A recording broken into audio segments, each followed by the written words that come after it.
How many of us highlight or underline the standout parts of our books to easily revisit them? In this audio series, I'm going to share the most compelling and important highlights from the most compelling and important books from my library for newcomers to them and for those who don't have the time or opportunity to read them. This is going to be from the book Enlightenment Now by Steven Pinker, one of the most impactful, formative, influential books for me personally. The first keystone in understanding the human condition is the concept of entropy or disorder. The law of entropy is widely acknowledged in everyday life in sayings such as, things fall apart, rust never sleeps, shit happens. One reason the cosmos is filled with so much interesting stuff is a set of processes called self-organization, which allows circumscribed zones of order to emerge. When energy is poured into a system and the system dissipates, that energy and its slide towards entropy can become poised in an orderly, indeed beautiful configuration. A sphere, spiral, starburst, whirlpool, ripple, crystal, or fractal. The fact that we find these configurations beautiful, incidentally, suggests that beauty may not be just in the eye of the beholder. The brain's aesthetic response may be a receptiveness to the counter-entropic patterns that can spring forth from nature. But there is another kind of orderliness in nature that also must be explained. Not the symmetries and rhythms in the physical world, but the functional design in the living world. It was once reasonable to think they were the handiwork of a divine designer. Darwin and Wallace made the designer unnecessary. Once self-organizing processes of physics and chemistry give rise to a configuration of matter that could replicate itself, the copies would make copies, which would make copies of the copies, and so on in an exponential explosion. The replicating systems would compete for the material to make their copies and the energy to power the replication. Since no copying process is perfect, the law of entropy sees to that, errors will crop up, and though most of these mutations will degrade the replicator, again, entropy, occasional dumb luck will throw up one that's more effective at replicating, and its descendants will swamp the competition. As copying errors that enhance stability and replication accumulate over the generations, the replicating system, we call it an organism, will appear to have been engineered for survival and reproduction in the future, though it only preserved the copying errors that led to survival and reproduction in the past. Organisms are open systems that capture energy from the sun, food, or ocean vents to carve out temporary pockets of order in their bodies and nest while they dump heat and waste into the environment, increasing disorder in the world as a whole. The momentous discovery of 20th century theoretical neuroscience is that networks of neurons not only can preserve information, but can transform it in ways that allow us to explain how brains can be intelligent. Two input neurons can be connected to an output neuron in such a way that their firing patterns correspond to logical relations that gives neural networks the power to engage in information processing or computation.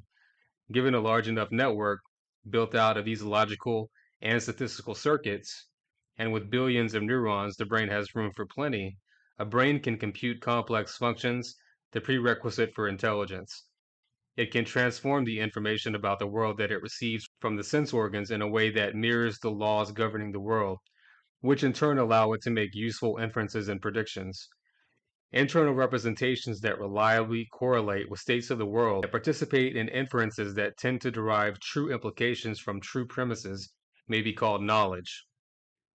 Getting back to evolution, a brain wired by information in the genome to perform computations on information coming in from the senses to organize the animal's behavior in a way that allowed it to capture energy and resist entropy.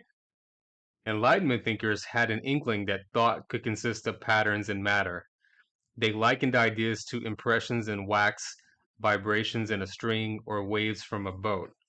Energy channeled by knowledge is the elixir with which we stave off entropy, and advances in energy capture are advances in human destiny.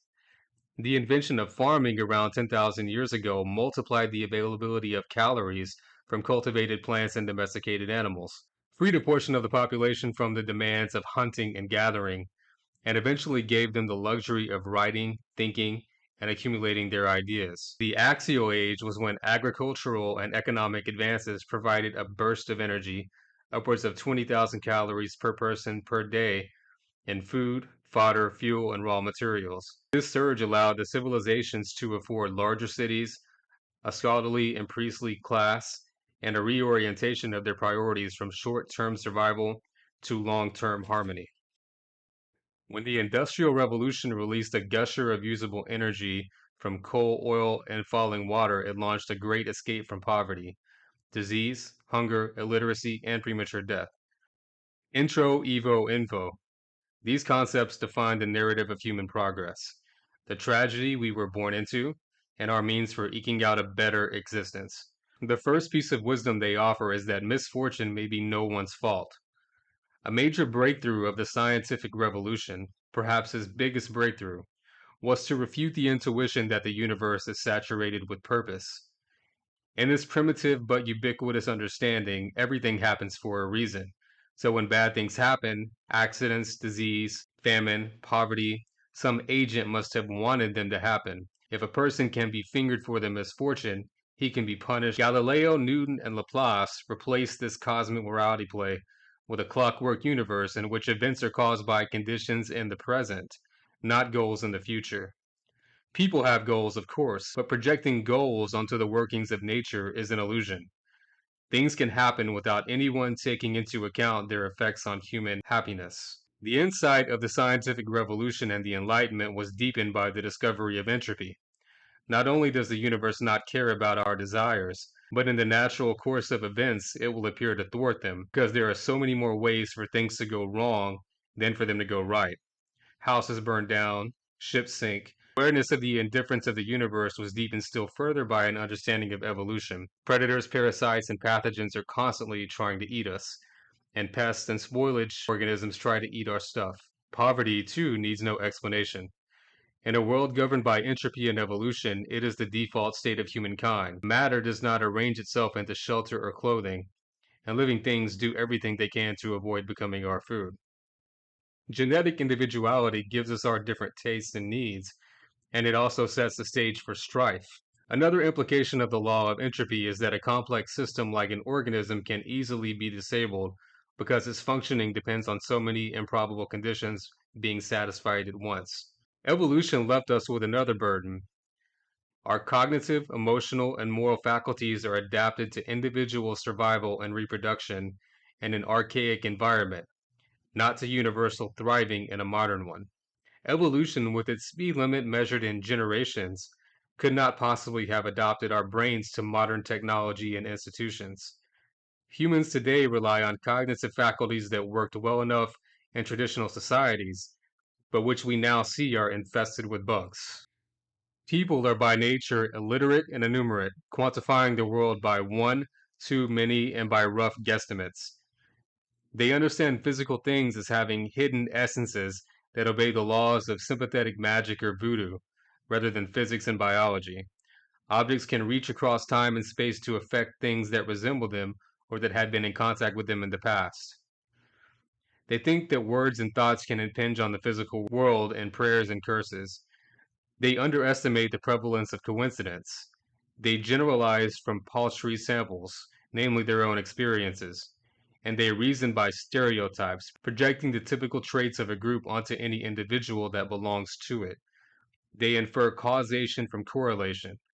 They think holistically, in black and white, and physically treating abstract networks as concrete stuff. They are not so much intuitive scientists as intuitive lawyers and politicians, marshaling evidence that confirms their convictions while dismissing evidence that contradicts them. The human moral sense can also work at cross purposes to our well being. Across the world and throughout history, more people have been murdered to mete out justice than to satisfy greed. However, human cognition comes with two features that give it means to transcend its limitations. The first is abstraction. The second step ladder of cognition is its combinatorial recursive power. The mind can entertain an explosive variety of ideas by assembling basic concepts like thing, place, path, actor, cause, and goal into propositions. Thanks to language, ideas are not just abstractive and combined inside the head of a single thinker, but can be pulled across a community of thinkers. The networks of communicating thinkers expanded over time as populations grew, mixed, and became concentrated in cities.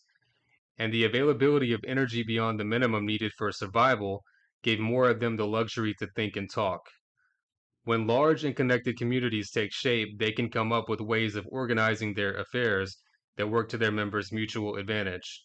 Though everyone wants to be right, as soon as people start to air their incompatible views, it becomes clear that not everyone can be right about everything. Also, the desire to be right can collide with a second desire, to know the truth, which is uppermost in the minds of bystanders to an argument who are not invested in which side wins.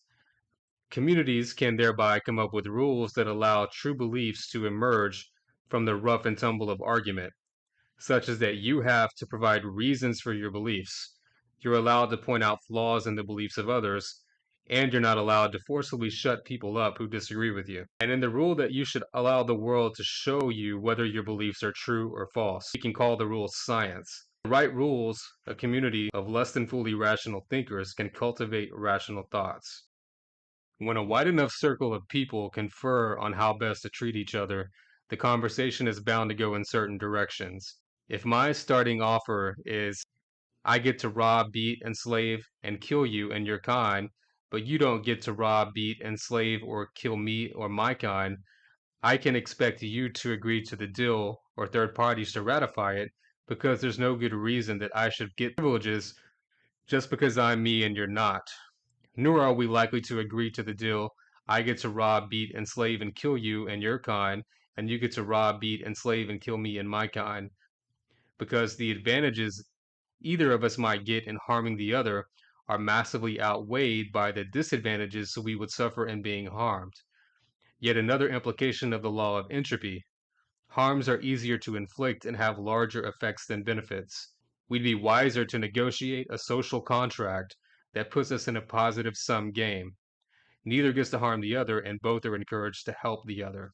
So, for all the flaws in human nature, it contains the seeds of its own improvement, as long as it comes up with some norms and institutions that channel parochial interest into universal benefits.